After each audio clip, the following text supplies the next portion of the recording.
ہزاروں سال پہلے جب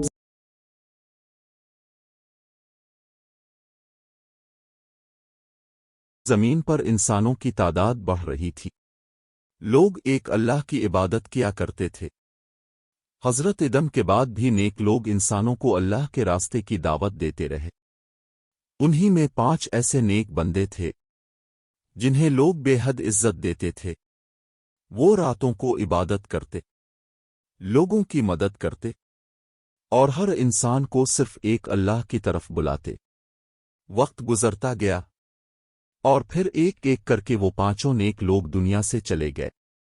لوگ غم میں ڈوب گئے، اور یہی وہ لمحہ تھا جس کا شیطان صدیوں سے انتظار کر رہا تھا۔ اس نے لوگوں کے دلوں میں وسوسہ ڈالا، اگر تم ان نیک لوگوں کے مجسمے بنا لو تو تم انہیں کبھی نہیں بھولو گے۔ لوگوں نے سوچا، یہ تو صرف یادگار ہے، کوئی عبادت تو نہیں۔ چنانچہ انہوں نے ان سالے لوگوں کے مجسمے بنا لیے۔ شروع میں لوگ صرف انہیں دیکھتے اور ان کی نیکی یاد کرتے، مگر وقت گزرتا گیا، نسلیں بدلتی گئیں، اور شیطان دوبارہ آیا۔ اس نے لوگوں کے دلوں میں ایک اور زہر اتارا۔ تمہارے بزرگ ان نیک لوگوں کے وسیلے سے برکت حاصل کرتے تھے، یہ اللہ کے بہت قریب تھے، یہ تمہاری دعائیں سن سکتے ہیں۔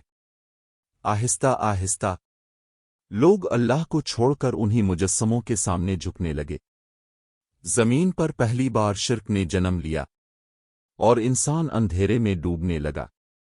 تب اللہ نے اپنے عظیم نبی حضرت نوح کو مبعوث فرمایا۔ حضرت نوح نرم دل تھے، سادہ زندگی گزارتے تھے اور اپنی قوم سے بے حد محبت کرتے تھے۔ انہوں نے اپنی قوم کو پکارا، اے میری قوم، صرف ایک اللہ کی عبادت کرو، اس کے سوا تمہارا کوئی معبود نہیں۔ وہ دن کو بھی تبلیغ کرتے اور رات کو بھی۔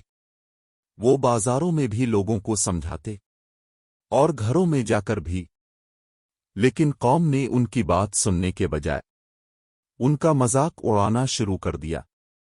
یہ شخص پاگل ہو گیا ہے، یہ چاہتا ہے کہ ہم اپنے معبود چھوڑ دیں۔ دیکھو، اس کے ساتھ صرف غریب لوگ ہیں۔ قوم کے سردار غرور میں ڈوب چکے تھے، انہیں اپنے مال، اپنی طاقت اور اپنے جھوٹے خداؤں پر ناز تھا۔ یہاں تک کہ کچھ لوگ اپنے بچوں سے کہتے، نوح کی بات کبھی مت سننا، یہ تمہیں گمراہ کر دے گا۔ حضرت نوح ہر تکلیف برداشت کرتے رہے۔ لوگ ان پر ہنستے، انہیں دھکے دیتے، انہیں جھوٹا کہتے، مگر اللہ کے نبی نے ہار نہ مانی۔ 1 سال، 10 سال، 100 سال، صدیاں گزر گئیں، لیکن حضرت نوح اپنی قوم کو اللہ کی طرف بلاتے رہے۔ 950 سال، تصور کرو، 950 سال تک ایک نبی اپنی قوم کو سمجھاتا رہا، مگر ایمان لانے والے صرف چند لوگ تھے، زیادہ تر غریب، کمزور اور سچے دل والے لوگ۔ آخرکار اللہ نے حضرت نوح پر وحی نازل فرمائی، اے نوح، اب تمہاری قوم میں مزید کوئی ایمان نہیں لائے گا۔ یہ سن کر حضرت نوح کا دل غم سے بھر گیا، مگر اللہ کا حکم آ چکا تھا۔ اللہ نے فرمایا، ایک عظیم کشتی تیار کرو۔ چنانچہ حضرت نوح نے کشتی بنانا شروع کر دی۔ لوگ حیران رہ گئے، کیونکہ وہاں آس پاس کوئی سمندر نہ تھا۔ ہر روز لوگ آتے اور ان کا مذاق اڑاتے، دیکھو اسے، پہلے نبی بنتا تھا، اب بڑائی بن گیا ہے، یہ کشتی آخر جائے گی کہاں؟ کیا آسمان سے سمندر اترے گا؟ بچے بھی ان پر ہنستے لوگ تالیاں بجاتے اور حضرت نو خاموشی سے لکڑیاں جوڑتے رہتے کیونکہ انہیں اپنے رب پر یقین تھا۔ حضرت نو مسلسل اپنی قوم کو سمجھاتے رہے، اے میری قوم، اللہ سے معافی مانگو، وہ تم پر آسمان سے بارش برسائے گا، تمہیں مال اور اولاد عطا کرے گا۔ لیکن قوم کے دل پتھر بن چکے تھے، وہ ہنستے، تمسخر اڑاتے اور اپنے جھوٹے معبودوں پر فخر کرتے۔ ایک دن قوم کے سردار اکٹھے ہوئے، انہوں نے غصے سے کہا، اے نو، تم نے بہت باتیں کر لیں، اگر تم باز نہ آئے تو ہم تمہیں سنسار کر دیں گے۔ حضرت نو نے آسمان کی طرف دیکھا، ان کی آنکھوں میں دکھ تھا کیونکہ وہ اپنی قوم سے محبت کرتے تھے، وہ انہیں عذاب سے بچانا چاہتے تھے، لیکن لوگ اندھے ہو چکے تھے۔ پھر حضرت نو نے اللہ سے دعا کی، اے میرے رب، زمین پر ایک بھی کافر نہ چھوڑ، کیونکہ اگر یہ زندہ رہے تو تیرے بندوں کو گمراہ کرتے رہیں گے۔ پھر وہ دن آ گیا، آسمان کا رنگ بدلنے لگا، بادل خوفناک ہو گئے، زمین کانپنے لگی، اور اچانک زمین سے پانی ابل پڑا، آسمان سے موسلا دھار بارش برسنے لگی، ایسی بارش جو انسانوں نے پہلے کبھی نہ دیکھی تھی۔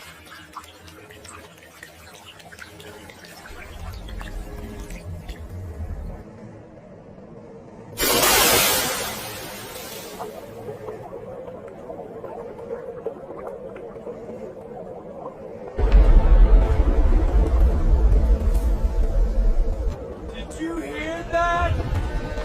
The gods are angry.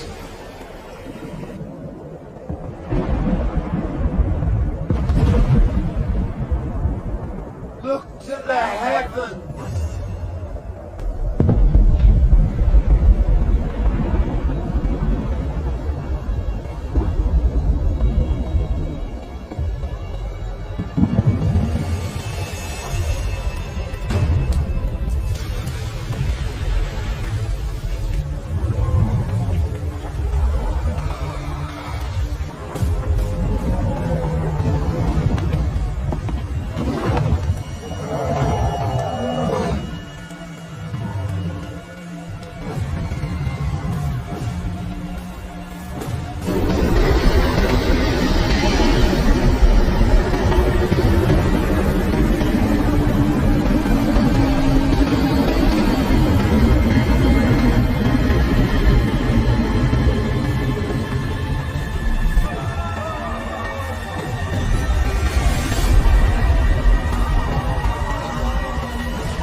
پہاڑوں کی چوٹیاں بھی پانی میں چھپنے لگیں، لوگ چیخ رہے تھے، بھاگ رہے تھے، مگر اب بہت دیر ہو چکی تھی۔ اسی دوران حضرت نو کی نظر اپنے بیٹے پر پڑی، وہ دوڑ کھڑا تھا۔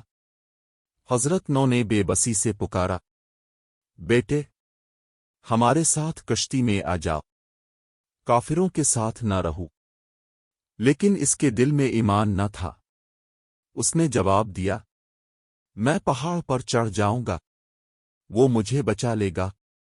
حضرت نو کی آنکھوں میں آنسو آ گئے۔ اسی لمحے ایک دیوہیکل موج اٹھی اور اس کے بیٹے کو اپنے ساتھ بہا لے گئی۔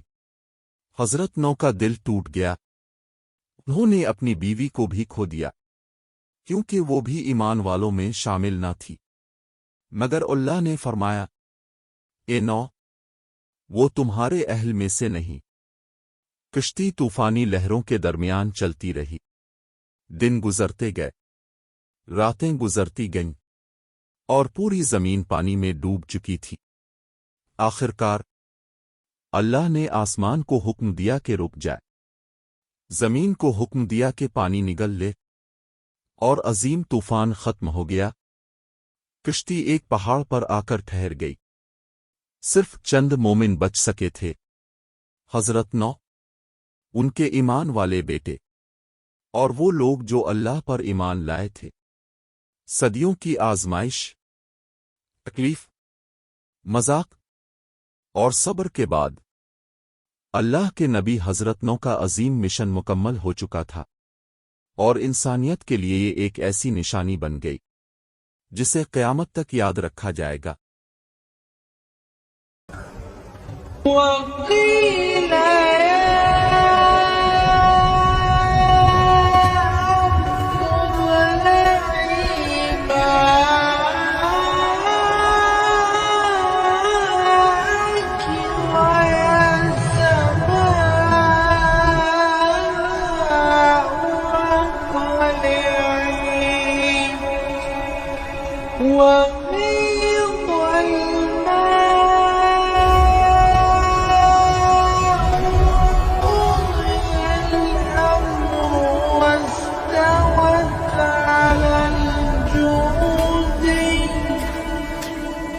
وقيل بعدا